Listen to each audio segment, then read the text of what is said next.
എല്ലാവർക്കും സമാധാനം. പ്രിയപ്പെട്ട സഹോദരന്മാരെ, സഭകളിൽ പഴയ നിയമം വേണമെന്ന് ശാഠ്യം പിടിക്കുന്ന വിശ്വാസികളോടും പാസ്റ്റർമാരോടും ഇന്ന് പ്രധാനപ്പെട്ടൊരു ഒന്ന് രണ്ട് വിഷയങ്ങൾ സംസാരിക്കുവാൻ ആഗ്രഹിക്കുക. അതുകൊണ്ട് എല്ലാവരും ഈ വീഡിയോ ആദ്യം മുതൽ അവസാനം വരെയും ഇത് ഒന്ന് ശ്രദ്ധിച്ച് കേൾക്കണമെന്ന് വിനീതമായി ഞാൻ അപേക്ഷിക്കുക.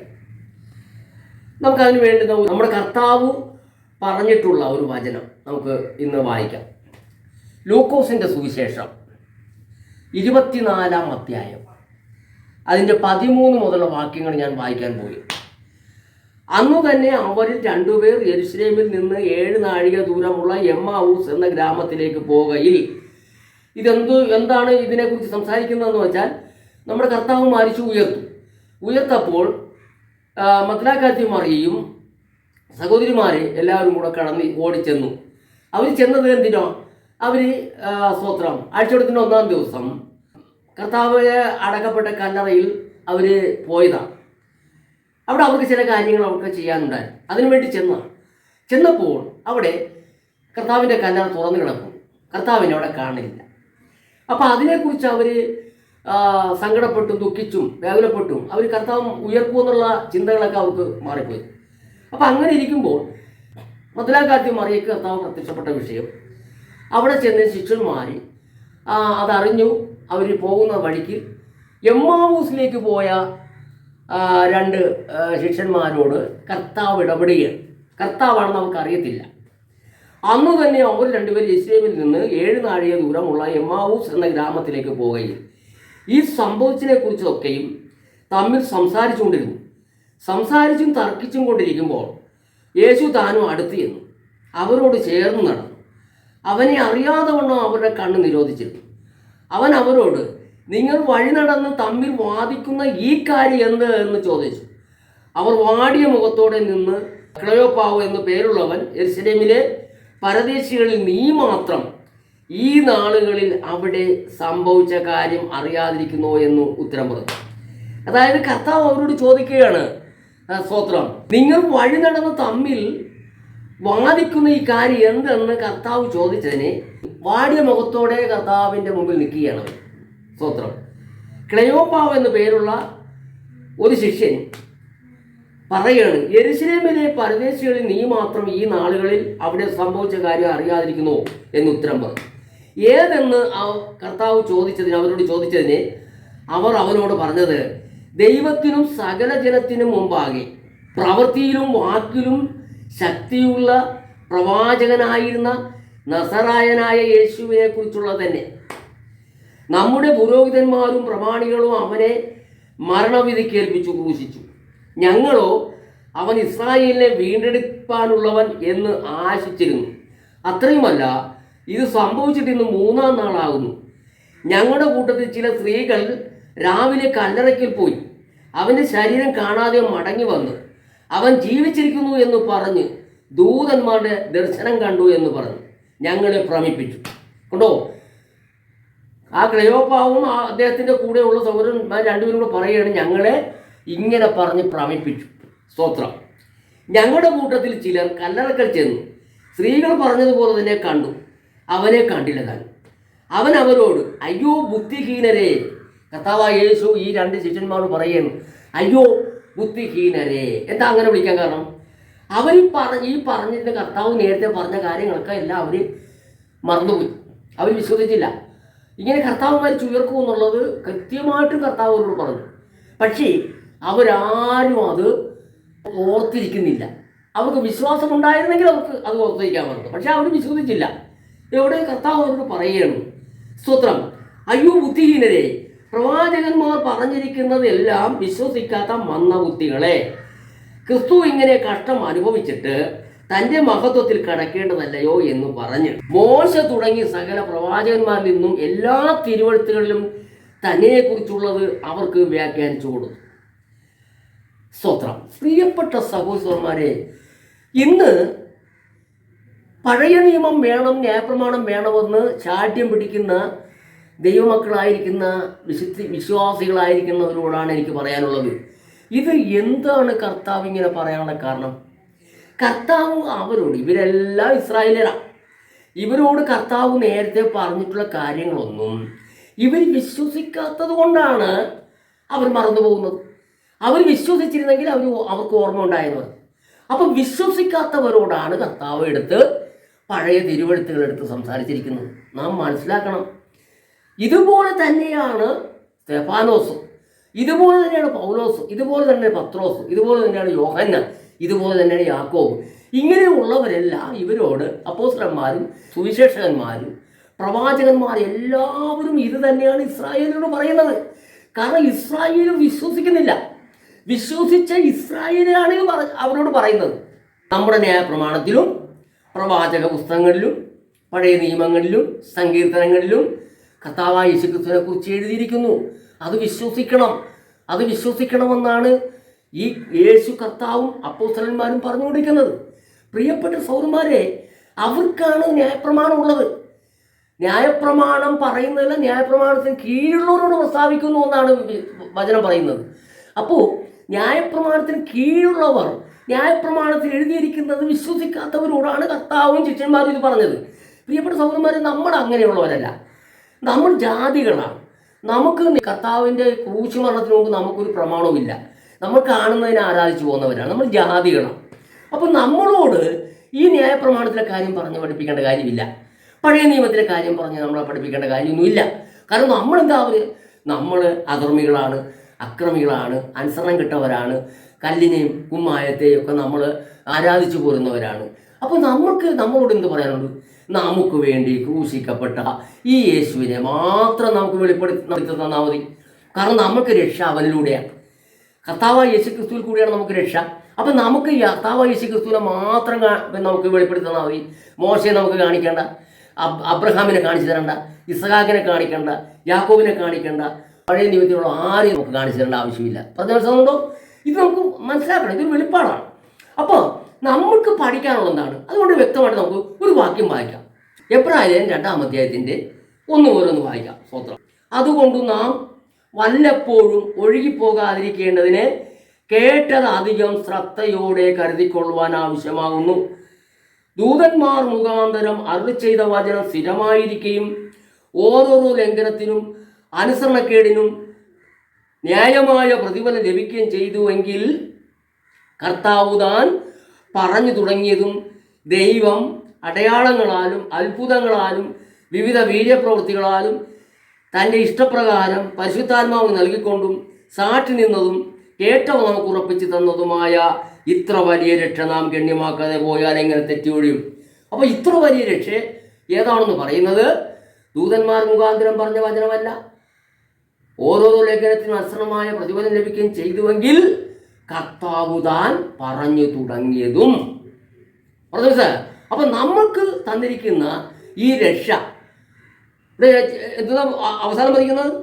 കേട്ടവർ നമുക്ക് ഉറപ്പിച്ച് തന്നതുമായ ഇത്ര വലിയ രക്ഷ നാം ഗണ്യമാക്കാതെ പോയാൽ എങ്ങനെ തെറ്റിയൊഴിയും? അപ്പോൾ നമ്മൾ ഗണ്യമാക്കേണ്ടത് ഏതാണ്? പഴയ നിയമമാണോ? അല്ല. ഇവിടെ വ്യക്തമായിട്ട് പറയുന്നത് കർത്താവ് താൻ പറഞ്ഞു തുടങ്ങിയത്. അതുപോലെ തന്നെ 1-ാം അധ്യായം, എബ്രായർ 1-ാം അധ്യായം 1-ാം വാക്യം, അവിടെ പറയുന്നു, ദൈവം പണ്ട് ഭാഗമായിട്ടും വിവിധമായിട്ടും പ്രവാചകന്മാർ മുഖാന്തരം പിതാക്കന്മാരോട് അരുളി ചെയ്തിട്ട് ഈ അന്ത്യകാലത്ത് പുത്രമുഖാന്തരം നമ്മളോട് അരുളി ചെയ്തിരിക്കുന്നു. കണ്ട, അവനെ താൻ സകലത്തിനും അവകാശിയാക്കി വെച്ചു. സ്തോത്രം. അപ്പം അവിടെയും വ്യക്തമായിട്ട് പറയുകയാണ്, ദൈവം പണ്ട്, അതായത് ഉൽപ്പത്തി മുതൽ പണ്ട് ഭാഗമായിട്ടും വിവിധമായിട്ടും ആദാമിന് കൊടുത്ത പ്രമാണമല്ല നമുക്കുള്ളത്, അല്ലേ? മോശയ്ക്ക് കൊടുത്ത പ്രമാണമല്ല നമുക്കുള്ളത്, അല്ലേ? അബ്രഹാമിന് കൊടുത്ത പരിചയമല്ല നമുക്കുള്ളത്. പക്ഷെ ഇപ്പോൾ അന്ത്യകാലത്ത് പുത്രൻ മുഖാന്തരം. എന്താ പുത്രൻ പറഞ്ഞത്? നിങ്ങൾ ഭൂലോകത്തിലൊക്കെയും പോയി സകല സൃഷ്ടികളോടും സുവിശേഷം പ്രസംഗിക്കണം. വിശ്വസിക്കുന്നവരെ പിതാവിൻ്റെയും പുത്രൻ്റെയും പരിശുദ്ധാത്മാവിൻ്റെ നാമത്തിൽ സ്നാനം കഴിപ്പിക്കണം. സ്നാനം കഴിപ്പിച്ച വ്യക്തികളെ ഞാൻ നിങ്ങളോട് കൽപ്പിച്ചതൊക്കെയും പ്രമാണിക്കുവാൻ തക്കവണ്ണം ഉപദേശിച്ചുകൊണ്ട് സകല ജാതികളെയും ശിഷ്യരാക്കിക്കൊള്ളും. ഞാനോ ലോകാവസാനത്തോളം എല്ലാ നാളും നിങ്ങളോടുകൂടി ഇരിക്കണം. അവിടെ ന്യായപ്രമാണം പഠിപ്പിക്കാൻ പറഞ്ഞോ കർത്താവ്? സങ്കീർത്തനം പഠിപ്പിക്കാൻ പറഞ്ഞോ? ഇല്ല. ഉൽപ്പത്തി പുസ്തകം പഠിപ്പിക്കാൻ പറഞ്ഞോ? ഇല്ല. കർത്താവ് എന്താ പറഞ്ഞത്? ഞാൻ നിങ്ങളോട്. ആരെ പഠിപ്പിക്കണം? വിശ്വസിച്ചു വന്നവരെ, യേശു ക്രിസ്തു കർത്താവിനെ അല്ലെങ്കിൽ ക്രിസ്തുവിൻ്റെ സുവിശേഷത്തിൽ വിശ്വസിച്ചു വന്നവരെ, സ്നാനപ്പെട്ടവരെ ഇരുത്തി പഠിപ്പിക്കേണ്ടത് യേശു കർത്താവ് കൽപ്പിച്ചത് എന്താണ്? ഞാൻ നിങ്ങളോട് കൽപ്പിച്ചതൊക്കെയും പ്രമാണിക്കുവാൻ തക്കവണ്ണം ഉപദേശിച്ചുകൊണ്ട് സകല ജാതികളെയും ശിഷ്യരാക്കിക്കൊള്ളും. ഇവിടെ നമ്മളൊന്ന് ചിന്തിച്ചു നോക്കിയേ. ഇവിടെ പഴയ നിയമം വേണം, പഴയ നിയമം ഇല്ലെങ്കിൽ പുതിയ നിയമം ഇല്ല, പഴയ നിയമം വേണം, സങ്കീർത്തനം വേണം, ഇതൊക്കെ നമുക്കുള്ളതാണെന്ന് പറയുന്ന ഈ അനുസരണം കേട്ട ദൈവദാസന്മാരോടും അല്ലെങ്കിൽ ദൈവമക്കളോടൊക്കെ എനിക്ക് പറയാനുള്ളത്, ഇവിടെ കർത്താവ് എന്താ പറഞ്ഞിരിക്കുന്നത്? വിശ്വസിച്ച് വന്നവരെ ഞാൻ നിങ്ങളോട് കൽപ്പിച്ചതൊക്കെയും പ്രമാണിക്കുവാൻ തക്കവണ്ണം ഉപദേശിച്ചുകൊണ്ട് സകല ജാതികളും ശിഷ്യരായിട്ടുള്ളവയും. നമുക്ക് ഇനി അടുത്തൊരു വാക്യം വായിക്കാം. നമുക്ക് വായിക്കാനുള്ള 2 കൊരിന്ത്യർ 3-ാം അധ്യായത്തിൻ്റെ 2 മുതലുള്ള ഭാഗ്യങ്ങളാണ്. ഞങ്ങളുടെ ഹൃദയത്തിൽ എഴുതിയതായി സകല മനുഷ്യരും അറിയുന്നതും വായിക്കുന്നതുമായ ഞങ്ങളുടെ പത്രം നിങ്ങൾ തന്നെ. ഞങ്ങളുടെ ശുശ്രൂഷയിലുണ്ടായ ക്രിസ്തുവിൻ പത്രമായി നിങ്ങൾ വെളിപ്പെടുന്നുവല്ലോ. അത് മഷി കൊണ്ടല്ല, ജീവനുള്ള ദൈവത്തിൻ്റെ ആത്മാവിനാൽ അത്രേ. കൽപ്പലകയിലല്ല, ഹൃദയമെന്ന മാംസപ്പലകയിൽ തന്നെ എഴുതിയിരിക്കുന്നു. ഈ വിധം ഉറപ്പു ഞങ്ങൾക്ക് ദൈവത്തോടോ ക്രിസ്തുവിനാലുണ്ടോ. അടുത്ത വാക്യം പറയുന്നത് ഒന്നുകൂടെ വായിക്കാം. ഞങ്ങളിൽ നിന്ന് തന്നെ വരും പോലെ സ്വയമായി വല്ലതും സങ്കല്പിപ്പാൻ ഞങ്ങൾ പ്രാപ്തരെന്നല്ല, ഞങ്ങളുടെ പ്രാപ്തി ദൈവത്തിൻ്റെ ദാനമത്രേ. അവൻ ഞങ്ങളെ പുതുനിയമത്തിൻ്റെ ശുശ്രൂഷകന്മാരാകുവാൻ പ്രാപ്തരാക്കി. ഈ പഴയ നിയമം വേണമെന്ന് പറയുന്ന ആൾക്കാർ ഇതൊന്ന് വായിച്ചു നോക്ക്. അവിടെ വ്യക്തമായിട്ട് പറയാം, അവിടെ വ്യക്തമായിട്ട് പൗലോസപ്പോസ്തലൻ എഴുതിയിരിക്കുന്നത് ഇങ്ങനെയാണ്. എന്നാൽ ആ പൗലോസപ്പോസ്തലൻ ആരാ? ന്യായപ്രമാണം മുഴുവനും ഗമാലിൻ്റെ കാൽക്കലിരുന്ന് നല്ലതുപോലെ വില മുടക്കി പഠിച്ച ഒരാളാണ് പൗലോസപ്പോസ്തലൻ. ന്യായപ്രമാണത്തിൻ്റെ ഒരു റബ്ബിയായിട്ട് നടന്ന ഒരാളാണ്. അത് തന്നെ മാത്രമല്ല, ക്രിസ്ത്യാനികളെ പീഡിപ്പിക്കാൻ വേണ്ടിയിട്ട് പള്ളിയുടെ അധികാരപത്രം വാങ്ങി കുതിരപ്പുറത്ത് നടന്ന് ജനങ്ങളെ തിരക്കി, ക്രിസ്ത്യാനികളെ തിരക്കി നടന്ന് കൊല്ലാൻ വേണ്ടി ഇറങ്ങി തിരിച്ച ഒരാളാണ് പൗലോസപ്പോസ്തലൻ. നമ്മളത് മനസ്സിലാക്കണം.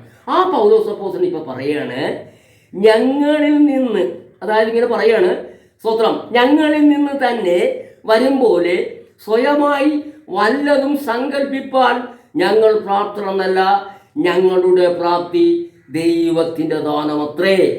അവൻ ഞങ്ങളെ പുതുനിയമത്തിൻ്റെ ശുശ്രൂഷകന്മാരാകുവാൻ പ്രാപ്തരാക്കി.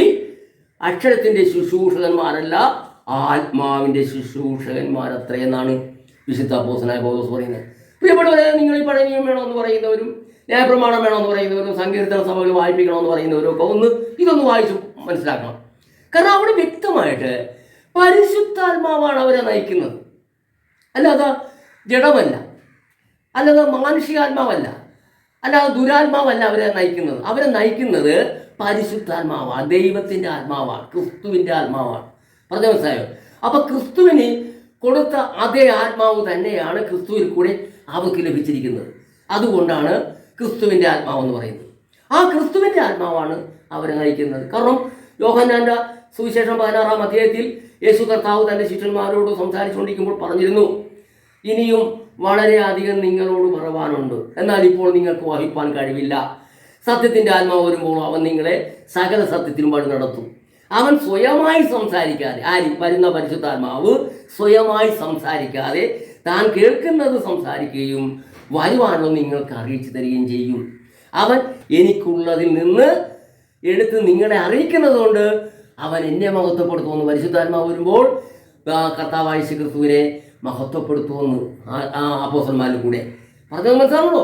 അപ്പം ഇത് എല്ലാം ഇങ്ങനെ ഒരു സ്തോത്രം ചെയിൻ പോലെ കിടക്കുകയാണ്. പിതാവ് തന്ന വചനം പുത്രന് കൊടുത്തു. പിതാവേ, നിന്റെ വചനം സത്യമാണെന്ന് യേശു കർത്താവ് പറയുന്നുണ്ട് പ്രാർത്ഥിക്കുമ്പോൾ. ആ വചനം പിതാവ് പുത്രന് കൊടുത്തു. ആ വചനം പുത്രൻ എന്ത് ചെയ്ത്? പുത്രൻ അവരെ പഠിപ്പിച്ചു, അവരോട് പറഞ്ഞു കൊടുത്തു. പരിശുദ്ധാത്മാവ് വന്നപ്പോഴും ആ വചനത്തിൻ്റെ ബാക്കി ഭാഗങ്ങളെല്ലാം പരിശുദ്ധാത്മാവ്. ഇതാണ് കൃത്യം. ഇത് പിതാവുമായിട്ട് ബന്ധമില്ല, പുത്രനുമായിട്ട് ബന്ധമില്ല, പരിശുദ്ധാത്മാവുമായിട്ട് ബന്ധമില്ല, അപ്പോസ്തലന്മാരുമായിട്ട് ബന്ധമില്ലാത്ത നിലയിൽ ഇന്ന് ശുശ്രൂഷിച്ചുകൊണ്ട് പോകുന്ന ശുശ്രൂഷന്മാർ എങ്ങോട്ടാണ് പോകുന്നത്? ആരെങ്കിലുമായിട്ട് ബന്ധം വേണ്ടേ? നമുക്ക് ഏറ്റവും നമുക്ക് ബന്ധം വേണ്ടത് അപ്പോസ്തലന്മാരുമായിട്ട് ബന്ധമുണ്ടെങ്കിൽ മാത്രമേ കർത്താവായ യേശു ക്രിസ്തുവായിട്ട് ബന്ധമുള്ളൂ.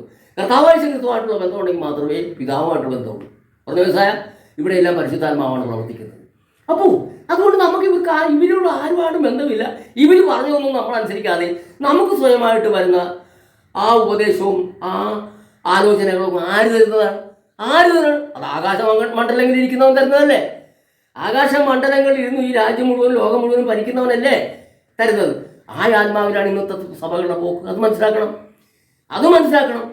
നമുക്ക് ഇനി അനേക വചനങ്ങളുണ്ട്, നമുക്ക് ഒന്നുകൂടെ വായിക്കാം. സ്തോത്രം.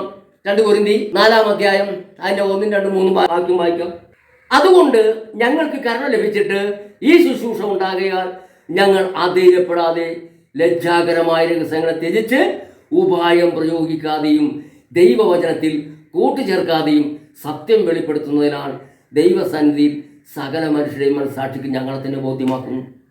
എന്നാൽ 3-ാമത്തെ വാക്യത്തിൽ പറയുന്നു, എന്നാൽ ഞങ്ങളുടെ സുവിശേഷം മറഞ്ഞിരിക്കുന്നെങ്കിൽ നശിച്ചു പോകുന്നവർക്ക് അത്ര മറഞ്ഞിരിക്കുന്നു. അതൊരു പ്രധാനപ്പെട്ട വിഷയമാണ്. ഞങ്ങളുടെ സുവിശേഷം മറഞ്ഞിരിക്കുന്നെങ്കിൽ അത് നശിച്ചു പോകുന്നവർക്ക് അത്ര മറഞ്ഞിരിക്കുന്നു. ഞങ്ങളുടെ സുവിശേഷം എന്ന് പറയുന്നത് സഭക്കെഴുതിയ ലേഖനത്തിലാണ് ഈ പറഞ്ഞിരിക്കുന്നത്. ഈ സഭക്കെഴുതിയ ലേഖനം ആർക്കുള്ളതാണ്? സഭയ്ക്കുള്ളതാണ്.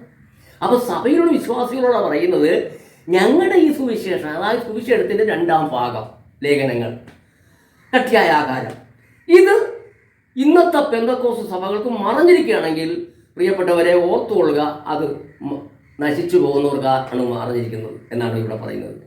അപ്പോൾ നമുക്ക് ഈ ലേഖനങ്ങളും ഈ സുവിശേഷ ഭാഗങ്ങളൊക്കെ നമ്മൾ വിട്ടേച്ചും നമുക്ക് സങ്കീർത്തനം വായിച്ച് അല്ലെങ്കിൽ പഴയ നിയമത്തില്ല സ്തോത്രം കാര്യങ്ങളെല്ലാം നമുക്ക് പഠിപ്പിച്ച സഭകളിൽ ഇരുത്തി പഠിപ്പിക്കണമെന്ന് വിചാരിച്ചിട്ടുണ്ടെങ്കിൽ ഇത് പിതാവിൻ്റെ ഉപദേശമല്ല, ഇത് പുത്രൻ്റെ ഉപദേശമല്ല, ഇത് പരിശുദ്ധാത്മാവിൻ്റെ ഉപദേശമല്ല, ഇത് അപ്പോസ്തലന്മാരുടെ ഉപദേശമല്ല ഇന്ന് നടക്കുന്നത്.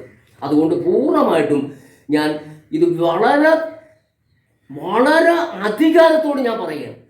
ഇന്ന് പോകുന്ന ഈ പോക്ക് നാശത്തിലേക്കാണ് പോകുന്നത്. നാശത്തിലേക്കുള്ള പോക്കാണ് ഇന്ന് പോയിക്കൊണ്ടിരിക്കുന്നത്.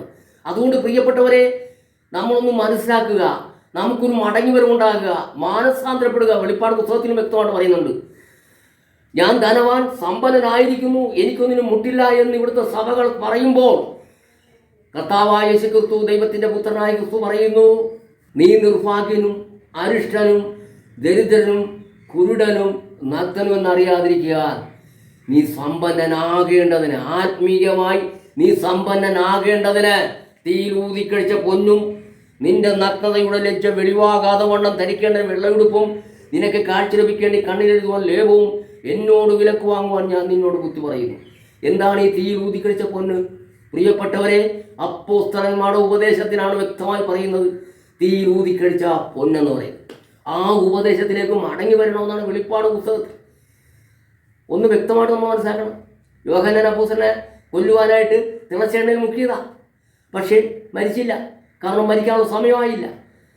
അതുകൊണ്ട് അദ്ദേഹത്തെ നാടുകടത്തി പത്മോദ്വീപിൽ നാടുകടത്തി അവിടെ കിടക്കുമ്പോഴാണ് കത്തു ദിവസത്തിൽ ആത്മാവിലായത്. അങ്ങനെ ആത്മാവിൽ കൊണ്ടുപോയി, സ്വർഗത്ത് കൊണ്ടുപോയി എല്ലാ കാര്യങ്ങളും കാണിക്കുകയും അവിടെ എഴുതാൻ പറഞ്ഞിരിക്കുന്ന കാര്യങ്ങളെല്ലാം പറഞ്ഞ് എഴുതിക്കുകയാണ് ചെയ്തത്. അങ്ങനെ എഴുതിയൊരു ഭാഗമാണ് വെളിപ്പാട് പുസ്തകം. ആ വെളിപ്പാട് പുസ്തകത്തിൽ വ്യക്തമായിട്ട് പറഞ്ഞതാണ്, നീ സമ്പന്നനാകേണ്ടതിന് തീരൂതി കഴിച്ച പോലെ നിന്റെ ഇപ്പോഴത്തെ തരികിട പരിപാടിയെല്ലാം നിർത്തിവെച്ചിട്ട് ഇന്നത്തെ നിന്റെ ഉദ്ദേശവും നിന്റെ ആലോചനയെല്ലാം മാറ്റിവെച്ചിട്ട് നീ ഒന്ന് മടങ്ങി വരണം. സഭയോടാണ് ഇത് പറയുന്നത്. അത് യോഹന്നാൻ അപ്പോസ്തലനോട് വ്യക്തമായിട്ട് പറഞ്ഞ് കാണിച്ചു കൊടുത്തിട്ട് എഴുതി വെച്ചിരിക്കുന്ന കാര്യമാണ്. മടങ്ങി എങ്ങോട്ടാണ് വരേണ്ടത്? തീയിലൂതി കഴിച്ച പൊന്ന്. എന്താണ് തീയിലൂതി കഴിച്ച പൊന്ന്? അപ്പോസ്തലന്മാരുടെ ഉപദേശമാണ്. അതുകൊണ്ട് പ്രിയപ്പെട്ടവരെ, ആ വെളിപ്പാട് പുസ്തകം അവസാന പുസ്തകവും അതിനു വേണ്ടി തന്നെ നമുക്ക് വേണ്ടി എഴുതി വച്ചിരിക്കുന്നു. ഇത് ആരും മനസ്സിലാക്കുന്നില്ല. ഇന്ന് നമ്മളിപ്പോൾ ഒരു പോക്കാണ് പോകുന്നത്. എങ്ങോട്ടാ പോകുന്നത്? എല്ലാ ബൈബിൾ കോളേജുകളിലും ഒരേ രീതിയിൽ തന്നെ പഠിപ്പിക്കുന്നു. ആ പഠിപ്പിക്കുന്ന രീതി തന്നെ അവിടെ തന്നെ വരുന്നു. എല്ലാ സഭകളും അങ്ങനെ തന്നെ പോകുന്നു. ആരാണിത് നോക്കുന്നത്? വചനമായിട്ട് നോക്കാൻ ആരുണ്ട്? ആരുമില്ല.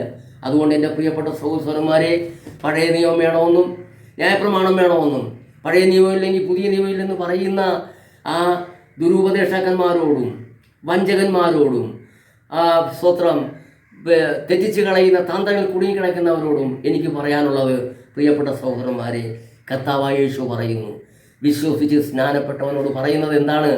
ഞാൻ നിങ്ങളോട് കൽപ്പിച്ചതൊക്കെയും പ്രമാണിക്കുവാൻ തക്കവണ്ണം ഉപദേശിച്ചുകൊണ്ട് സകല ജാതികളെയും ശിഷ്യരാക്കിക്കൊള്ളും. ഞാനോ ലോകാവസാനത്തോളം എല്ലാ നാളും നിങ്ങളോട് കൂടിയുണ്ട്. ഇന്നത്തെ സഭകളിൽ ക്രിസ്തു ഇല്ല, ക്രിസ്തു വെളിയിലാണ്. ഇപ്പോൾ ക്രിസ്തു വെളിയിൽ കിടന്നുകൊണ്ട് പറയുന്നത് വാതിക്കൽ, സഭയുടെ വാതിക്കൽ എന്ന് പറയാണ്, വാതിക്കൽ മുട്ടിക്കൊണ്ട് പറയുകയാണ്, ആരെങ്കിലും എൻ്റെ വാക്ക് കേട്ട് വാതിൽ തുറന്നാൽ ഞാൻ അവനോടും അവൻ എന്നോടും കൂടി അത്താഴം കഴിക്കുമെന്ന്. പ്രിയപ്പെട്ട സൗരന്മാരെ, ഇതൊക്കെ ഒന്ന് വായിച്ച് മനസ്സിലാക്കാൻ പാടില്ലേ? വെറുതെ എന്തിനാണ് ഈ പഴയ നിയമം വായിച്ച് അത് ജനങ്ങൾക്ക്, ഇന്ന് ജനിച്ചു വരുന്ന കുഞ്ഞുങ്ങൾക്ക് പോലും പറഞ്ഞു കൊടുക്കുന്നതാണ് ന്യായപ്രമാണമല്ല. അത് നമ്മൾ രക്ഷിക്കുമോ? ന്യായപ്രമാണം കൊണ്ട് ആരെങ്കിലും രക്ഷപ്പെട്ടിട്ടുണ്ടോ? ന്യായപ്രമാണം കൊണ്ട് ആരെങ്കിലും രക്ഷപ്പെട്ടിട്ടുണ്ടോ? പഴയ നിയമം വായിച്ച് ആരെങ്കിലും രക്ഷിക്കപ്പെട്ടിട്ടുണ്ടോ? പ്രിയപ്പെട്ടത്, നമുക്കൊരു പുതിയ നിയമം വന്നുപോയി. ആ നിയമത്തിൽ നമ്മൾ നിലനിൽക്കുന്നെങ്കിൽ മാത്രമേ നമുക്ക് രക്ഷപ്പെടാൻ പറ്റുള്ളൂ. അതുകൊണ്ട് എൻ്റെ ഈ വാക്ക് നിങ്ങൾക്ക് സ്തോത്രം ഒരു ദൈവാലോചനയാണെന്ന് മനസ്സിലാക്കിയോളൂ. അത് ഏറ്റെടുക്കുക. കർത്താവിൻ്റെ വരവ് വേഗം വരാറായി. അതുകൊണ്ട് നാം ഇനി അതും ഇതും വായിച്ചും അതും ഇതും ചെയ്ത് എന്തെങ്കിലും കർത്താവിൻ്റെ പേരിൽ എന്തെങ്കിലുമൊക്കെ കാട്ടിക്കൂട്ടിക്കൊണ്ട് ഒരു കാര്യമില്ല. അതുകൊണ്ട് പുതിയ നിയമത്തിൻ്റെ ഉദ്ദേശം എന്താണ് അത് മനസ്സിലാക്കി അങ്ങനെ ചെയ്താൽ പ്രാണപ്രിയനായ കർത്താവിൻ്റെ വരവിനെ കാഹളം കേൾക്കുമ്പോൾ നമുക്ക് ഇവിടുന്ന് കുതിച്ചു വരാൻ പറ്റും. ദൈവം നിങ്ങളെല്ലാവരും അനുഗ്രഹിക്കട്ടെ എന്ന് പറഞ്ഞുകൊണ്ട് ഞാൻ നിർത്തുന്നു.